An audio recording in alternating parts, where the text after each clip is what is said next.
मतदाता पुनरीक्षण के प्रदेश प्रभारी ललित सेन और हमारे सहयोगी मनोज वर्मा। अजय जी, ललित जी, बहुत बहुत स्वागत है आपका। और ललित जी, शुरुआत आपसे ही करते हैं। आप तो कुछ ये काम करा रहे हैं और आपकी रिपोर्ट कह रही है कि 3000 तो बीजेपी में जा चुके हैं और 50,000 ऐसे हैं लगभग जो निष्क्रिय हैं, उनको सक्रिय करेंगे। तो फिर जो वोट चोरी का आरोप आप लगाते हैं, जो कर्नाटक के मंत्री कह रहे थे जिन्हें आपने बर्खास्त कर दिया, कि जब ये गड़बड़ी हो रही थी तब कांग्रेस के कार्यकर्ता क्या कर रहे थे, तो साफ जाहिर हो गया कि गड़बड़ी आपके यहाँ से ही हुई है। आप लोगों ने ध्यान नहीं दिया और ऐसे नाम जुड़ते गए, अब जाकर नींद खुली आपकी। आपकी आवाज नहीं आ रही है, अनम्यूट कर लीजिए। अब आ रही है आवाज? जी आ रही है, बोलिए। जैसे देखिए, पहले तो जो हमारा शब्दों का उच्चारण है वो भी गलत है, मिसकम्युनिकेशन है इसमें। और आप जो बात कर रहे हैं, निश्चित तौर पर आप जो कह रहे हैं कि ये ऐसा हुआ है, ऐसा कहीं कुछ नहीं हुआ है। ये जो न्यूज छपी है आज, वो मिसकम्युनिकेट न्यूज है, मैं इसका खंडन करता हूँ। दूसरी बात ये है कि BELO नहीं, BLA होता है। हाँ, BLA होता है। हाँ, BLA होता है। और BLA एक सतत प्रक्रिया है, राजनीतिक दल को 2008 से चला आ रहा है कि निर्वाचन आयोग ने निर्धारित किया है कि हर राजनीतिक दल अपना एक एजेंट वहां पर नियुक्त करे, तो उसकी देखरेख करे उसमें। नहीं तो जो आप कह रहे हैं कि आपके BLA जी गायब नहीं हुए, बीजेपी में नहीं गए 2 जिलों से। मैं इसका बता दूं कि एक ये प्रोसेस है। प्रोसेस में क्या होता है कि हर 2-3 साल में अभी निर्वाचन आयोग ने हमें निर्देशित किया है, लेटर दिया है, जो लेटर मेरे हाथ में भी है अभी, कि आप अपने BLA की नियुक्ति कीजिए। और उसमें नया प्रावधान आया है कि पहले उसके फोटो नहीं होते थे, इस बार उसका फोटो युक्त बनाना है मोबाइल नंबर के लिए। तो ये सब काम हम उसके देख कर रहे हैं। उसमें होता क्या है कि हर 3 साल में भाजपा के साथी भी अगर हमारे वो सहमत होंगे, क्योंकि हम जब उनको हम वेरीफाई कर रहे हैं, तो वेरीफाई में क्या होता है, BLA एक सबसे छोटी इकाई होती है। उस छोटी इकाई में कई बार वो अस्वस्थ होता है, कई बार उसकी रुचि नहीं होती है, ये सब तमाम चीज निकल के आती है। कई बार वो विधानसभा छोड़ देता है, कई बार उसकी मृत्यु हो जाती है, क्योंकि वो। तो आंकड़े बता दीजिए ना, आपके पास तो पूरी रिपोर्ट होगी, कितने लोगों की मृत्यु हो गई, कितने लोगों ने विधानसभा छोड़ दिया, कितने लोग बीजेपी में चले गए और कितने लोग निष्क्रिय हैं, स्पष्ट हो जाएगा। मेरी ब्रजेश जी, मैं बता रहा हूं आपको कि इसमें हम लोग अपने तय करके और पूरे BLA हम निर्वाचन आयोग में जमा करेंगे।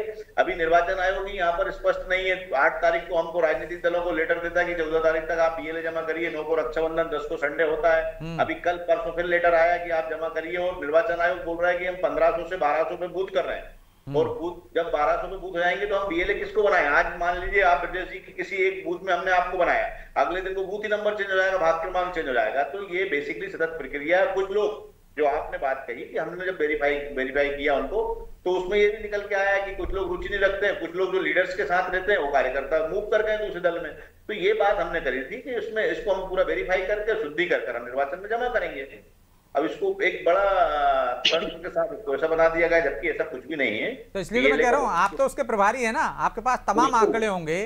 तो आपका ही प्रवक्ता भी कह रहा था कि भाई कुछ लोगों की मृत्यु हो गई, कुछ लोग निष्क्रिय हो गए, कुछ लोग चले गए, वो आपके ही लोग कह रहे थे। हमने तो कहा नहीं है साहब, तो आप तो स्पष्ट कर दीजिए ना। दर्शक भी देख रहे हैं आपको कि कितने लोगों की मौत हो गई है, कितने लोग निष्क्रिय हो गए, कितने लोग बीजेपी में चले गए, या ऐसा एक भी BLA नहीं था आपका जो बीजेपी में चला गया दोनों जिले? देखिए, ये सतत प्रक्रिया छोटी इकाई होती है। हमारे यहाँ जो नेता लोग, जैसे कई आपने उदाहरण दिया उन्होंने कि विदिशा में चले गए, रायसेन में चले गए, ऐसा नहीं है, क्योंकि विदिशा में हमारे एक लीडर ने मूव किया। तो क्योंकि हमारे यहाँ लीडर बेस्ड पार्टी है, तो थोड़े बहुत कार्यकर्ता उसमें विश्वास रखते हैं और चले जाते हैं, इसमें कोई। और ये सतत प्रक्रिया, उसको हम दोबारा नया। विदिशा को आपने पायलट प्रोजेक्ट बनाया ना, तो वहां से आपने गुजरात और मध्य प्रदेश में शुरुआत की, तो वहीं तो कमी पता चलेगी, दूसरे जिले में कैसे चलेगी? तो वहीं से तो आप कुछ गलतियां सीखेंगे और आगे उनको ना दोहराएं, उस पर रोक लगाएंगे। संगठन सृजन हमारा विदिशा से स्टार्ट हुआ, और वहां पर जब हमने काम किया तो ये सब चीजें निकल के आई, तो हमने इसको। तो वही तो मैं पूछ रहा हूँ ना, आपने कहा है कि ये रिपोर्ट गलत है, तो आप बता दीजिए वहां कौन सी चीजें निकल कर आई हैं। ये नहीं आई, ये आई, तो स्पष्ट हो जाएगा ना। अभी हमारा पूरा मध्य प्रदेश में इसका वेरिफिकेशन चल रहा है। अरे मध्य प्रदेश की पूछ ही नहीं रहा, मैं तो विदिशा जिले की पूछ रहा हूँ आपसे कि विदिशा की बता दीजिए जहां आपने कर लिया पुनरीक्षण। देखिए, विदिशा में क्या हुआ कि एक लीडर हमारे बराबर विदिशा से मूव किए। आपको भी पता है कि 5-7 चुनाव लड़ चुके थे वो। तो हमारे यहाँ व्यक्ति में विश्वास रहता है, कुछ कार्यकर्ताओं के साथ। तो वही तो कह रहे हैं, आप रिपोर्ट को खारिज कर रहे हैं ना, इसलिए जो गलतियां जो हो गई हैं, वहां से लोग गए हैं तो स्वीकार कर लो, इसमें क्या है। और आप यहाँ तो लोग कहते हैं कि आस्तीन में सांप हैं, फूल छाप कांग्रेसी हैं, उनको निकालने की कोशिश कर रहे हैं, ढूंढ रहे हैं, तो आपने ढूंढ लिया, अच्छी बात है, इसमें बुराई क्या है?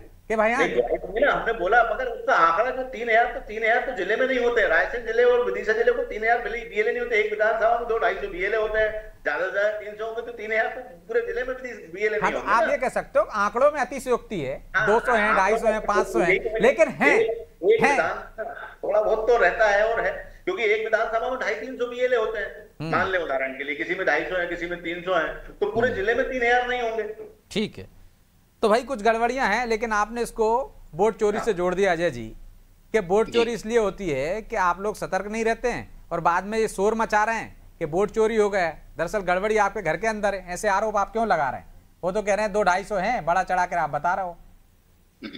ब्रिजेश जी, मूल प्रश्न ये है कि क्या कांग्रेस गंभीर है लोकतंत्र में चुनाव लड़ने के लिए? तो इस प्रश्न का उत्तर मिलेगा बिल्कुल भी नहीं। हमने ये बार बार देखा है, जब